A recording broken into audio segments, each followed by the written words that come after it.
Karno dengan Bung Hatta itu nggak sama, ya. Tidak 100% sama di dalam memandang semua masalah.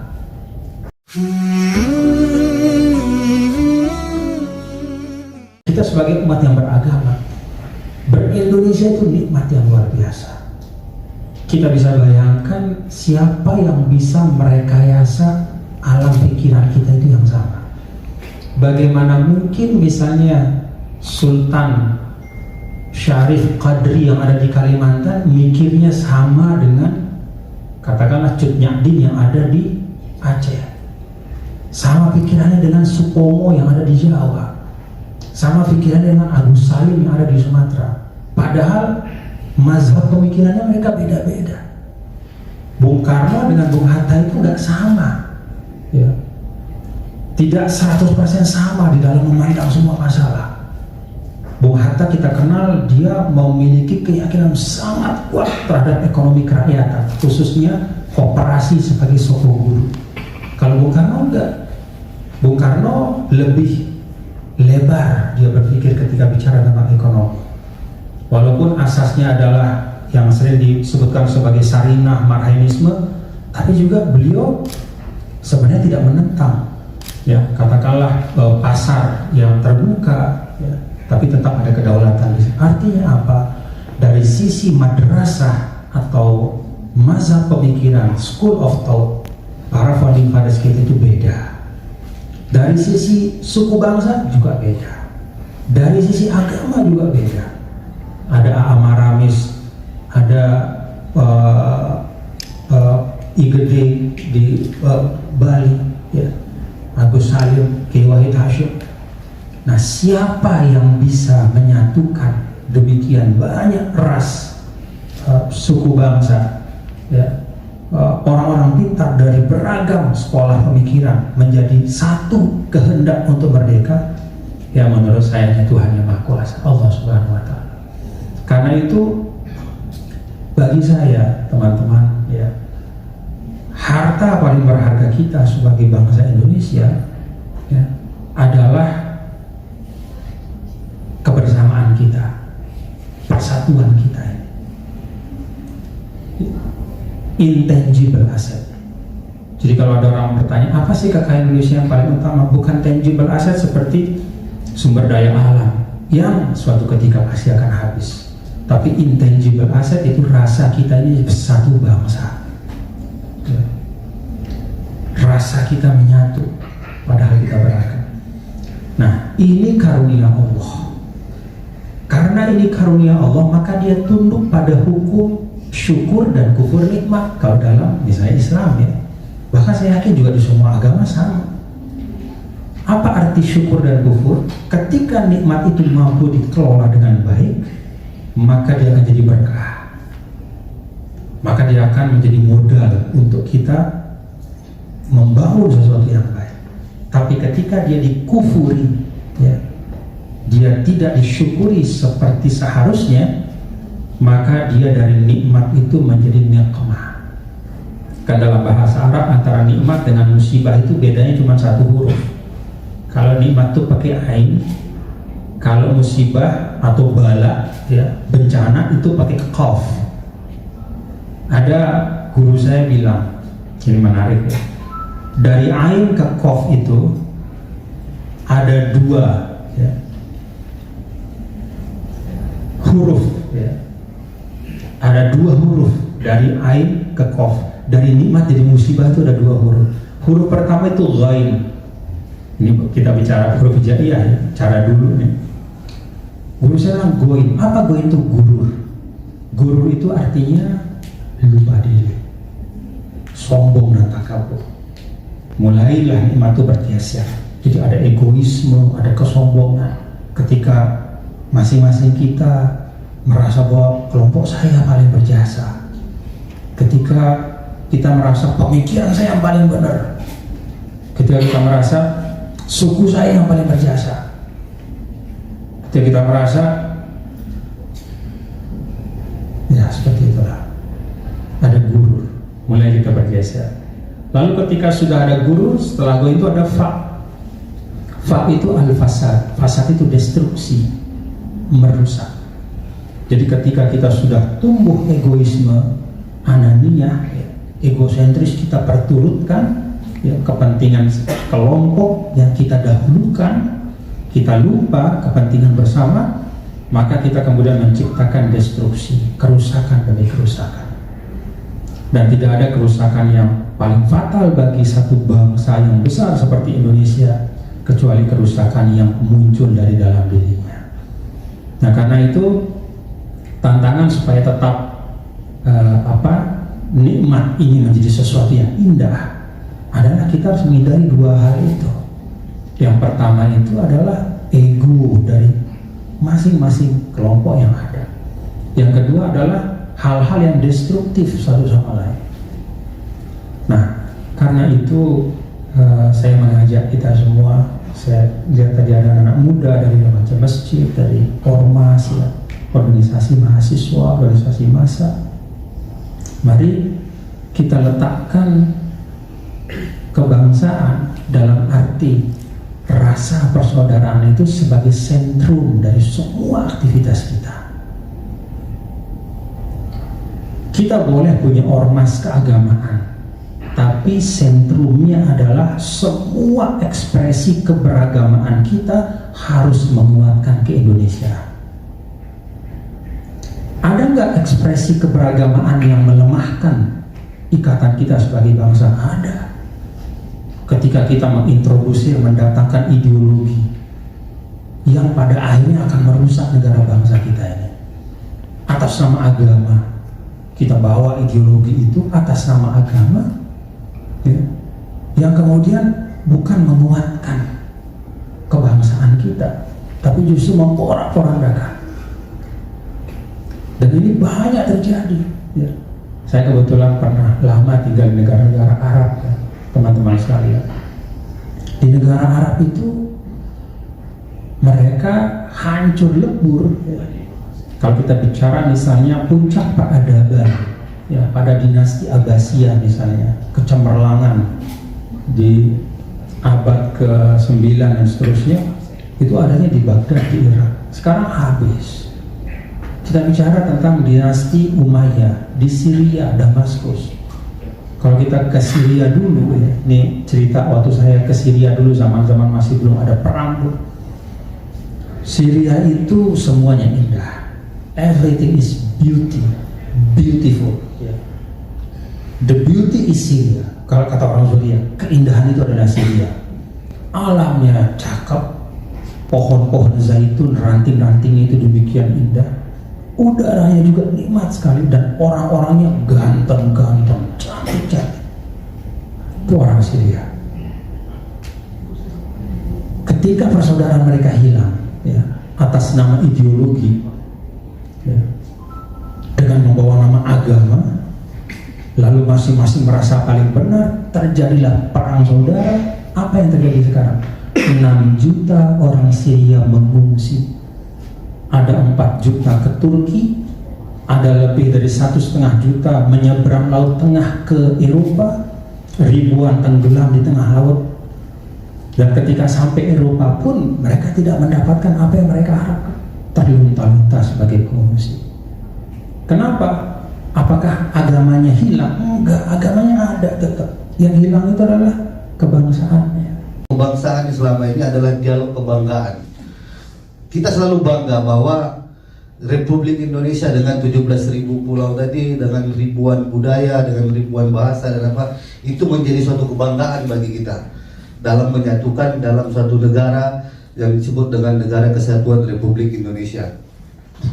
Dialog-dialog ini di awal-awal sebelum kemerdekaan jauh antara di zaman Syarikat Islam maupun di zamannya Prag setelah kemerdekaan. Dialog-dialog ini selalu jadi kebanggaan. Bagaimana dulu Agus Salim, tokoh-tokoh, para tokoh itu berdialog, Bung Karno berdialog tentang kebangsaan. Ini ditularkan kepada generasi-generasi kita menjadi suatu kebanggaan. Tapi ini kita melihat dinamika sosial maupun politik di 2019 dan menatap tahun politik di 2024. Saya melihat menganalisis seperti lebih kepada bukan lagi dialog kebanggaan, tapi bisa menjadi dialog kebinasaan.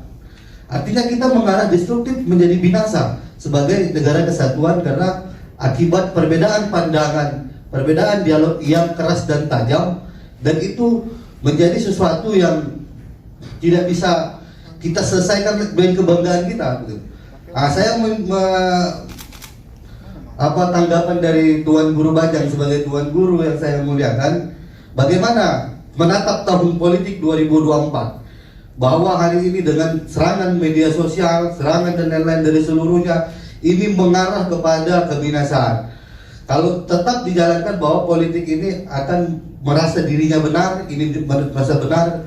Mungkin itu saja Tuan Guru. Terima kasih semuanya. Wassalamualaikum warahmatullahi wabarakatuh.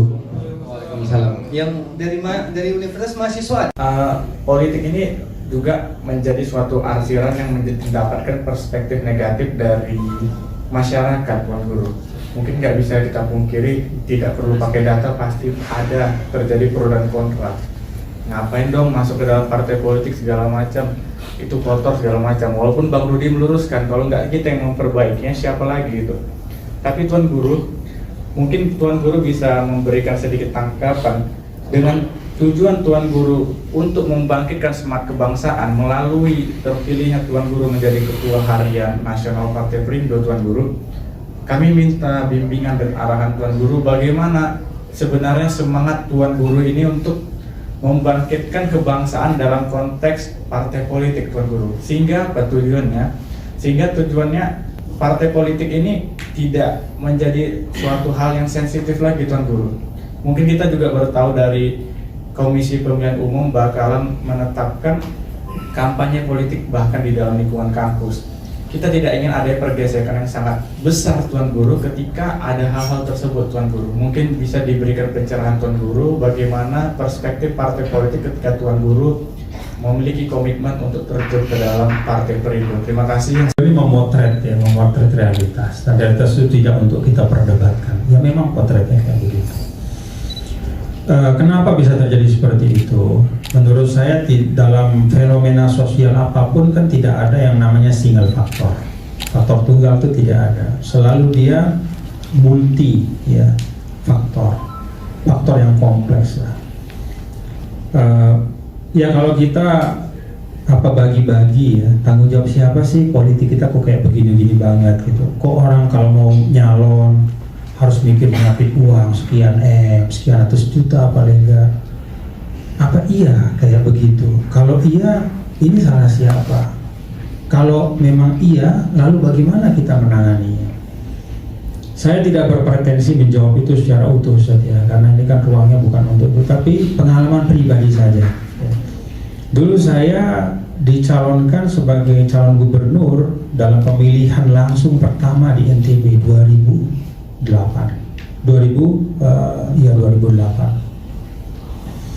Itu pemilihan pertama. Saya menghadapi incumbent yang sangat kuat. Ya. Pertama yang saya lihat ya, kita